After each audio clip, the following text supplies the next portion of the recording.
So I'm doing the preview for the Brentford game, but I've obviously I can't speak fucking hell. I've got more than just the Brentford game to talk about. So the FIFA 11 came in. The only City player has made it.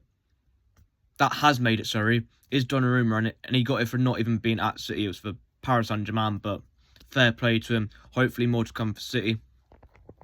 And I don't know how Palmer's got in there, and I don't know how Bellingham's got in there. Rafinha's got to be in there. There's an argument for Salah as well, because he was carrying that Liverpool side last year. Other than that, I don't think it's too bad, but it's just FIFA all over. They just can't get anything perfectly right. There's always fuck-ups in there somewhere along the line. And obviously we've got the Semenyo news, because obviously we've got the news on Doku that he's out for 2 to 3 weeks, which means he's going to miss West Ham, Brentford tomorrow, Forest, and then he should be back for hopefully either Sunderland away or Chelsea at home on the 4th of January. And we've got the Semenyo links, as I've obviously already said. I don't want him personally. I watched him against United last night. Good goal, but that's his first Premier League goal in about 2 months. I know people are going to begrudge me for this, because they're going to say, our wingers at the moment aren't scoring that many goals, so how can you not want a player that's got more goals than the wingers that we currently have at the football club? But for me, there's better options out there. I'd rather get Rodrigo in from Real Madrid than Anton Semenyo. And I think a lot of City fans are disagreeing with that, and they want Semenyo in more, which for me I think is baffling, because Rodrigo's got big game experience with Real Madrid. He's Champions League proven. He's got Champions League finals before, which we need a bit more of Champions League winning experience within the squad. And just for me, he's an all-round better player than Semenyo. Semenyo's doing well for Bournemouth, and Bournemouth, who've had a bit of a drop-off in this mid-season part of the season. But for me, I don't want him. If he gets more consistent, then maybe we can consider it. But I don't think he's good enough to play for Manchester City, in my personal opinion. People might disagree with that, but let me know in the comments if you disagree, because I'd love to hear your different opinions to mine. And obviously we've got the Brentford game tomorrow. I've seen LB's preview to the... Not preview to the game. He did a thing about Semenyo, and he was talking about the game. He was saying, play Haaland. For me, I'd play Haaland as well, because we need to keep the winning momentum going, because if we lose a bit of winning momentum now, then it could affect the morale around the squad. I know, after we got beat by Leverkusen, after we got beat by Newcastle a few days before that, we picked up against Leeds, but we had a few shaky games in between then. We scraped past Leeds, scraped past Fulham. We want to keep the winning morale going, because as long as you keep it going, then I think it makes you play better. You're not going to play well every game for the remainder of the season. There will be some games that you win and you'll come out of it saying, bloody hell, we was lucky there. But we need to win to get to keep the winning morale going, and get some players some minutes that don't normally play. But I would play my strongest possible 11. I'd still give Trafford a start. I'd still give players like Nathan Ake a start, Rico Lewis, Abdul Kuzanov, and maybe the Heskies or that Masaka fella.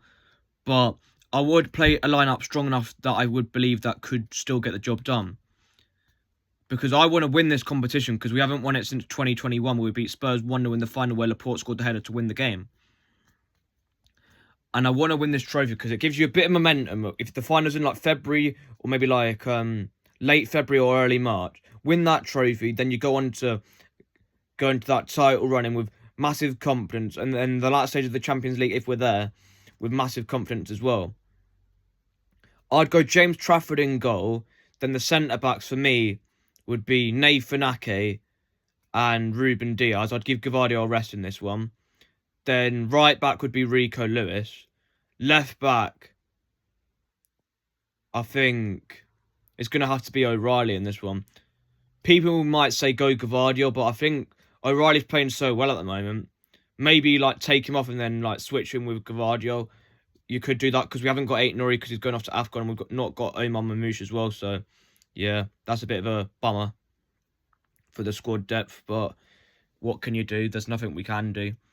And then the midfield for me, I think Calvin Phillips gets a start. I'm going Calvin Phillips CDM. Then alongside him, I think he'll be Foden because he's normally one of the players that always gets a start in these cup games. He's one of the main players that often starts. So I think that's going to continue, and he's going to start in this one. And then I think it's going to be Bernardo alongside him. Then I think it's going to be Savinho on the right. No, sorry. Bob on the right, Savinho on the left. And then Masaka up front. I think that lineup's good enough to win the game. It won't be easy because Brentford normally give us a tough game even when we've got our strongest 11 playing against them. But I think we should win this game, hopefully 2-3-1 into the next round, then roll on West Ham Saturday on the weekend. And that's another big game, especially with Everton having Arsenal the same day. So that'll be a chance to put pressure on them before that if we can get 3 points against West Ham. My score prediction is 3-1 City. I think Brentford score first, though. Then I think we're getting equaliser through, say, Oscar Bob or something. Then, Ake will bag a header from a corner. Because I think I can just see him scoring. He tends to score whenever he gets minutes, really. Or, play well anyway. It's a good squad player to have within your team. And then I think young Masaka's going to get a goal. And then for them, I have absolutely no idea who really plays for them anymore. They've still got Queevy and Callagher. I don't know if they're going to play him because obviously they might have bigger fish to fry. But I don't see why they can't go for this game because they're probably going to comfortably stay up anyway because they're comfortably better than the sides that are fighting relegation, like your Foresters, your West Hams, your Wolves that are already practically already down.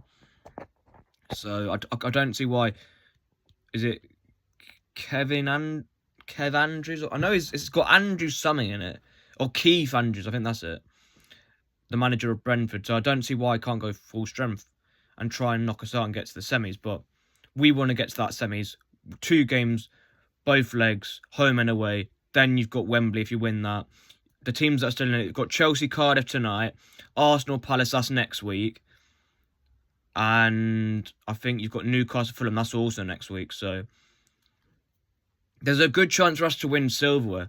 I know Arsenal won't be easy, but I think over 2 legs we can do them. And I think in a final we can do them. Because I think, with our winning mentality, we'd beat them in the final. Because they just don't have a winning mentality at all, do they? And I think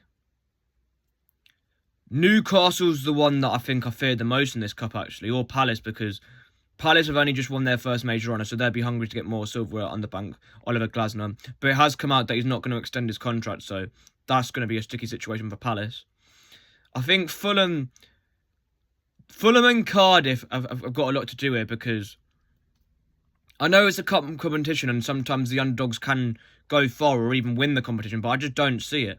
It's going to be one of City, Newcastle or Arsenal or Palace because I can see Palace knocking out Arsenal. I don't know why. If Palace go full strength, then they can beat Arsenal. And I know it's at the Emirates, but I just got a funny feeling that they might win that game. And then I think Newcastle beat Fulham. Chelsea probably beat Cardiff. And then you obviously got us against Brentford. We need to win this game. People were saying that Pep is going to throw the game and get knocked out. And people were saying that they don't care if we get knocked out. But I want to win this cup. We haven't won it in a long time. Day out at Wembley, early March or late February, one of the two. Saturday, Sunday, whatever. Nice day.